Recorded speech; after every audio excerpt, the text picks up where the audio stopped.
Hello बच्चों, आज हम लोग चैप्टर नंबर 9 का नेक्स्ट पार्ट पढ़ेंगे, that is document used in the formation of a company. अगर आपने इससे पहले वाली वीडियो नहीं देखी है, मतलब ये सारे टॉपिक की, तो पहले उसको कंप्लीट करिए फिर यहाँ पर आइए। जैसे कि आप सभी लोगों को पता है कि मेनली प्राइवेट कंपनी होती है एंड पब्लिक कंपनी होती है। जो प्राइवेट कंपनी होती है इनका 2 स्टेज हो गया अगर, तो ये अपना कमेंसमेंट ऑफ बिजनेस कर देते हैं। कौन सा 2 stage? Promotion and incorporation. Promotion complete, then incorporation, मतलब रजिस्ट्रेशन होने के बाद जो प्राइवेट कंपनी है वो अपना वर्क स्टार्ट कर देती है। बट पब्लिक कंपनी को ऑल द 4 स्टेजेस से गुजरना पड़ता है। आफ्टर ये सारे स्टेज कंप्लीट हो जाने के बाद ही वो अपना बिजनेस स्टार्ट कर सकती है। पहले प्रमोशन, देन इनकॉर्पोरेशन, फिर फ्लोटेशन और कैपिटल सब्सक्रिप्शन, उसके बाद ही कमेंसमेंट ऑफ बिजनेस कर सकती है पब्लिक कंपनी। ठीक है, तो ये जो है आज का हमारा, पहले तो हम लोग देख लेते हैं कि कमेंसमेंट ऑफ बिजनेस क्या होता है। अगर प्राइवेट कंपनी है तो वो अपना बिजनेस जो है कमेंस कर ही देगी। तो कमेंसमेंट ऑफ बिजनेस की क्या मीनिंग है, पहले वो समझते हैं।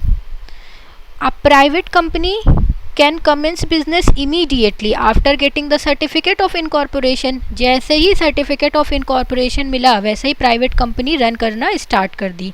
लेकिन पब्लिक लिमिटेड कंपनी जो होती है उसके पास तो शेयर कैपिटल होती है ना, and issuing of prospectus can not start it business immediately after incorporation. Public limited company का शेयर कैपिटल होता है, प्रॉस्पेक्टस होता है, और इसके बिना तो वो अपना बिजनेस स्टार्ट नहीं कर सकते कि इमीडिएटली तुरंत इनकॉर्पोरेशन के बाद तुरंत स्टार्ट कर दें। तो उन्हें ऑब्टेन करना पड़ता है certificate of commencement of business. और in order to obtain the certificate, और ये कमेंसमेंट ऑफ बिजनेस का सर्टिफिकेट ऑब्टेन करने के लिए company must file with the registrar of the company the following document. तो कंपनी को रजिस्ट्रार के पास जाना होता है। जो पब्लिक कंपनी होती है वो रजिस्ट्रार के पास जाती है और कुछ डॉक्यूमेंट्स सबमिट करना पड़ता है। देन पब्लिक कंपनी को कमेंसमेंट ऑफ बिजनेस का सर्टिफिकेट मिलता है। ओके, तो a declaration by a director in such a form and verified in such manner as may be prescribed। एक डिक्लेरेशन का पूरा फॉर्म होगा जो डायरेक्टर ने पूरा बनाया होगा। that every subscriber to the memorandum of association paid the value of the share agreed to be taken by him and the paid up share capital of the company is not less than 5 lakh in case of public company। जो paid up capital है वो 5 लाख से कम नहीं होनी चाहिए public company में, and not less than 1 lakh rupees in case of a private company, और प्राइवेट कंपनी के केस में 1 लाख से कम नहीं होना चाहिए। Then company has filed the registrar a verification of its registered office within a period of 30 days. Registrar के पास जाके अपने रजिस्टर्ड ऑफिस का पूरा सब ब्यौरा देना होता है 30 डेज़ के अंदर, of its incorporation in such a manner as may be prescribed. Then specimen of certificate of incorporation, मतलब स्पेसिमेन कैसा सर्टिफिकेट दिखता है, सर्टिफिकेट जो है इनकॉर्पोरेशन का कैसा दिखता है। जैसे कि चेक बुक तो आपने बैंक में देखी होगी ना, अपनी मम्मी पापा की चेक बुक होगी, आपके पास चेक बुक होगी, उसको देखिए उसमें लिखा होता है कि इतना पैसा पे करके ये होगा, तो ये स्पेसिमेन हो जाता है। मतलब एग्जाम्पल इस तरीके का दिखता है। तो वैसे ही सर्टिफिकेट ऑफ इनकॉर्पोरेशन कैसा दिखता है, स्पेसिमेन क्या है उसका, तो ये है सर्टिफिकेट। मतलब I certify that mister XYZ electronic company, name of the company हो गया, is this day incorporated under company act 2013 के तहत वो इनकॉर्पोरेट हो गई, and the company is limited, और ये कंपनी कौन सी है, लिमिटेड है। तो given under my hand at Delhi this 70 day of November 2005।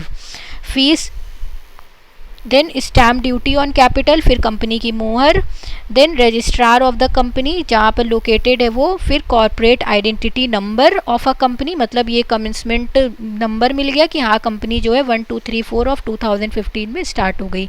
Then certificate of commencement of business, ये क्या था, स्पेसिमेन सर्टिफिकेट ऑफ इनकॉर्पोरेशन का, और ये सर्टिफिकेट है कमेंसमेंट ऑफ बिजनेस का।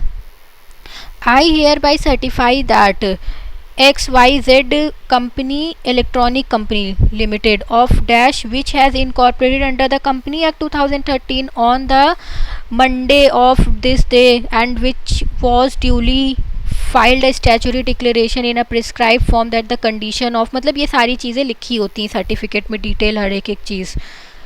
तो 2 सर्टिफिकेट के हम लोग ने स्पेसिमेन देखे, एक सर्टिफिकेट ऑफ इनकॉर्पोरेशन का और एक certificate of commencement of business का।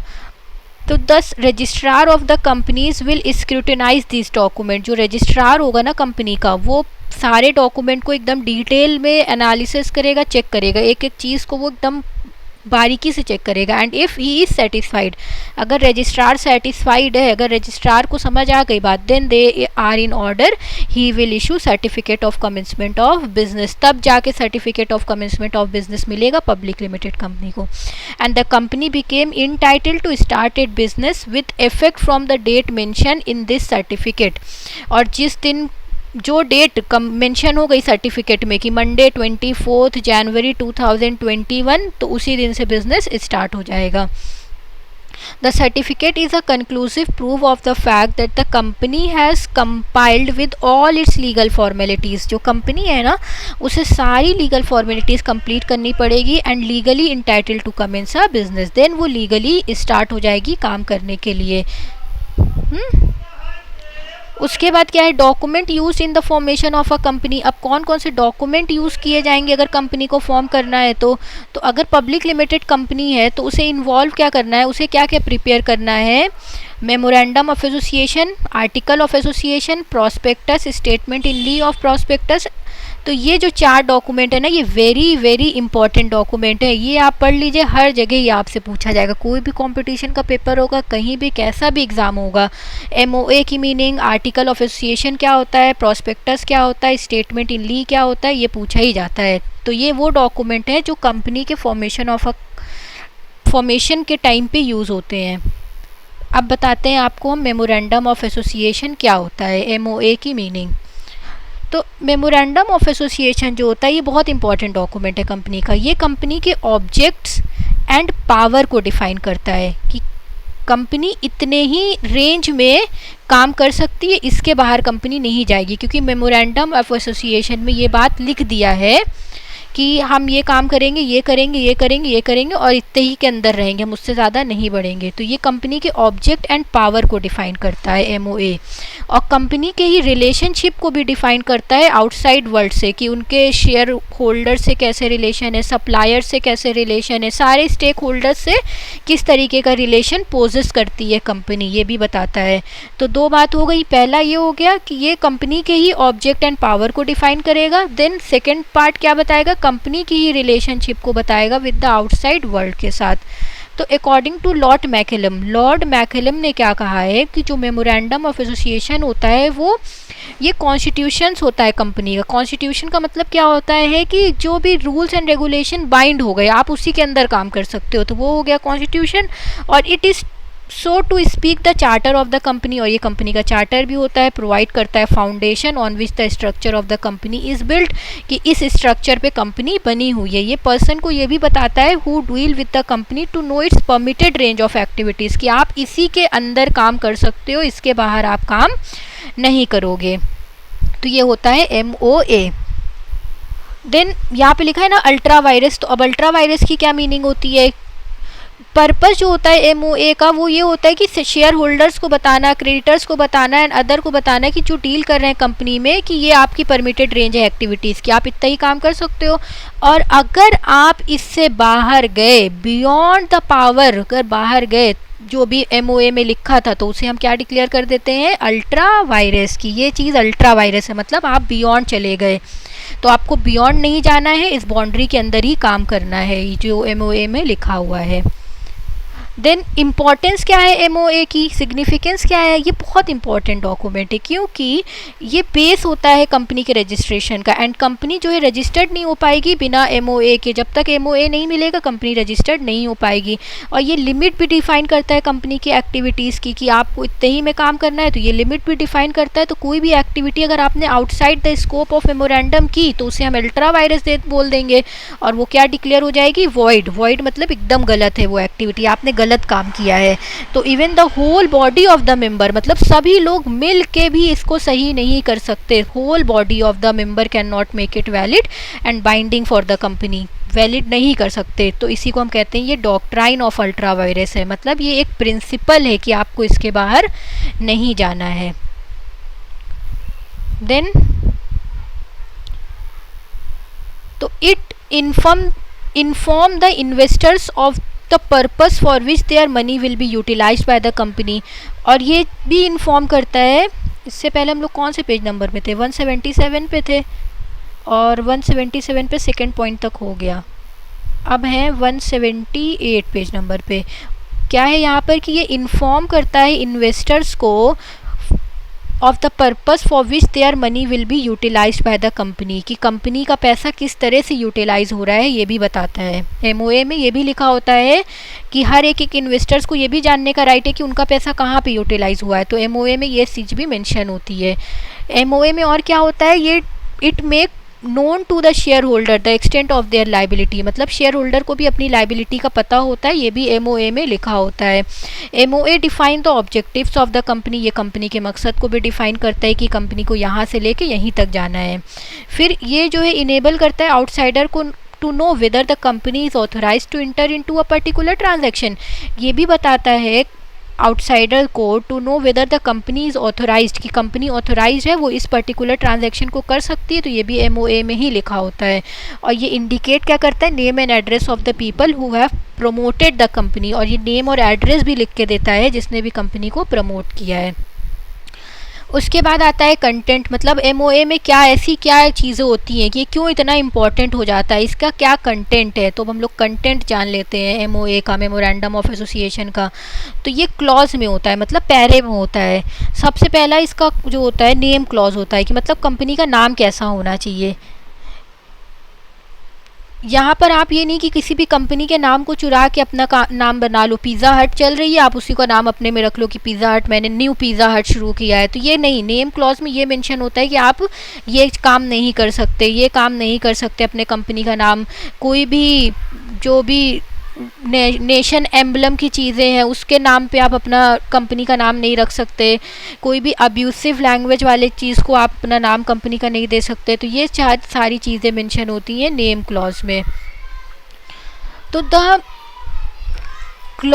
This clause contain the name of the company, ये नेम ऑफ द कंपनी को कंटेन करता है। And company can choose any name it like subject however to the following conditions. तो the proposed name should not be identical और similar to the name of an existing company. पहला तो ये हो गया कि एग्जिस्टिंग कंपनी का नाम आप नहीं रख सकते। Then proposed name should not convey any connection or link with the government department या local authority या कोई भी undesirable या mislead the public, ऐसा नाम आप नहीं रख सकते। Then the name of the public company limited by share should end with the word limited, ये तो सभी को पता होगा कि public limited वर्ड से ही ख़त्म होना चाहिए, और प्राइवेट कंपनी वो अपना कैसे प्राइवेट लिमिटेड के नाम से ख़त्म होती है।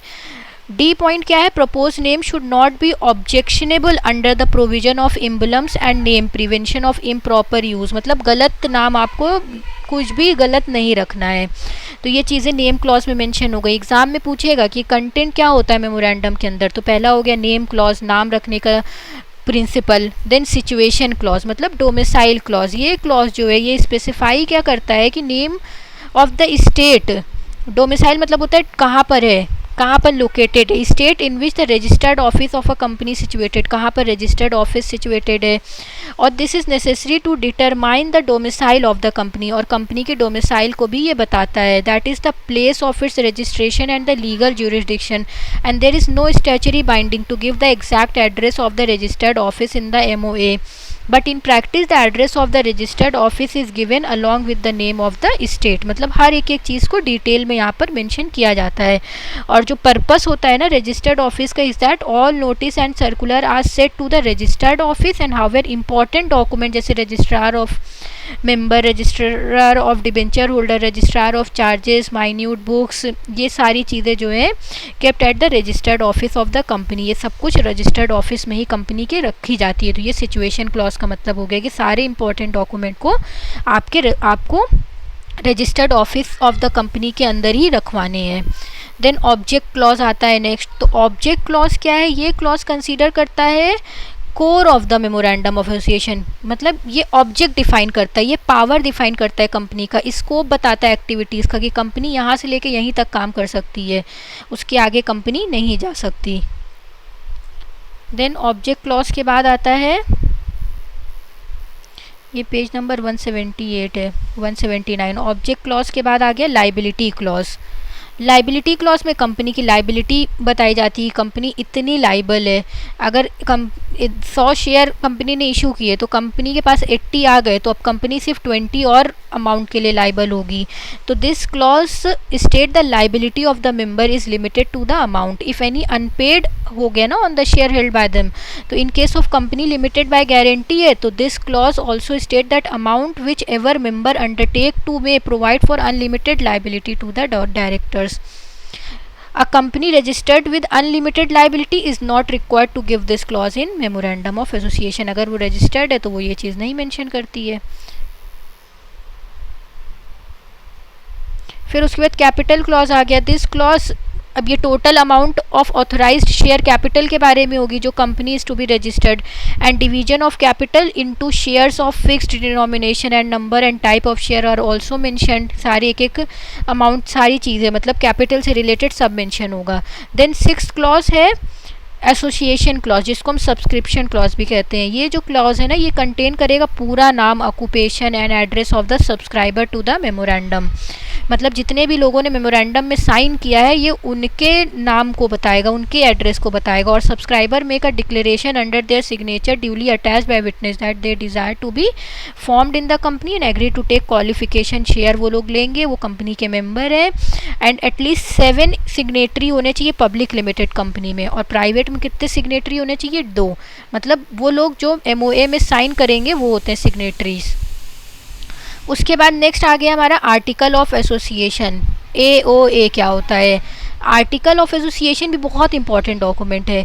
ये क्या करता है? ये भी rules and regulation he contain करता है, बट ये इंटरनल अफेयर्स से रिलेटेड होता है। मतलब कंपनी के अंदर क्या चल रहा है, इंटरनली किस तरह से कंपनी काम करवाएगी अपने मेंबर्स से, वो चीज़ यहाँ पर मेंशन होती है।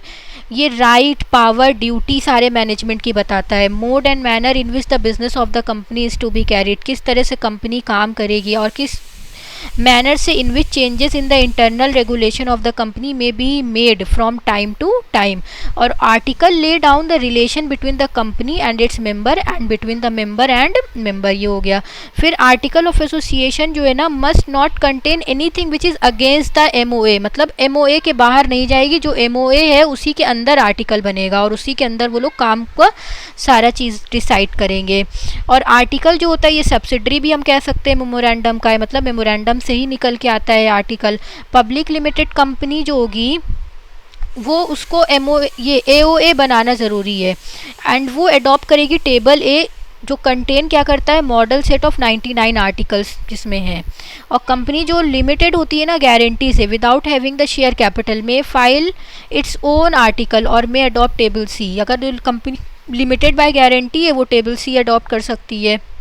And company limited by guarantee having the share capital में अडॉप्ट टेबल D। तो अनलिमिटेड कंपनी में अडॉप्ट टेबल E। मतलब ये सारा आप लोग एक बार डिटेल में देख लीजिएगा, इतना ये है, ठीक। फिर उसके बाद क्या हो गया, in case of a company limited by guarantee, फिर वही लिमिटेड बाय गारंटी कंपनी आ गई, अनलिमिटेड कंपनी आ गई। Article must take the number of member with which the company to be registered. तो if an unlimited company has a share capital, तो article must be also state in the amount of share capital and which the company is to be registered.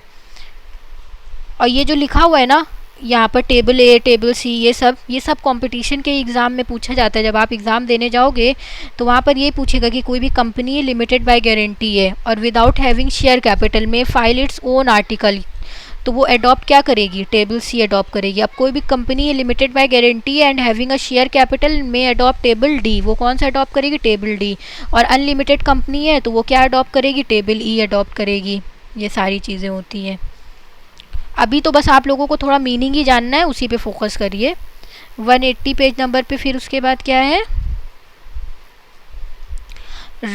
Restrict the right to transfer the share, फिर limit the member to 50 तक limit रहेगी। ये sub article में लिखा होता है। Article of association ये public document होता है और everyone dealing with the company is deem to have construct notice of its content. और जो भी everyone dealing with the company, जो कंपनी के साथ डील कर रहा है, is deem to have constructive notice of its content. Then content क्या होता है, मतलब आर्टिकल में क्या क्या चीज़ें मेंशन होती हैं। जैसे एमओए में 6 क्लॉज मेंशन होता है, तो आर्टिकल में क्या क्या कंटेंट होता है। तो article of association of a company generally contain rules and regulation with regard to the following matters. ये सारे मैटर दिए हुए हैं यहाँ पर। तो स्टार्टिंग के 5 याद कर लीजिए जो आप एग्ज़ाम में लिख पाएँ। Adoption of preliminary contract, number and value of share, allotment of share, call in arrear, lien on share, transfer and transmission of share, forfeiture, reissue and surrender of share, alteration of share capital, seal of the company, ये सारा। उसके बाद दिया है distinction, memorandum and article में क्या difference है।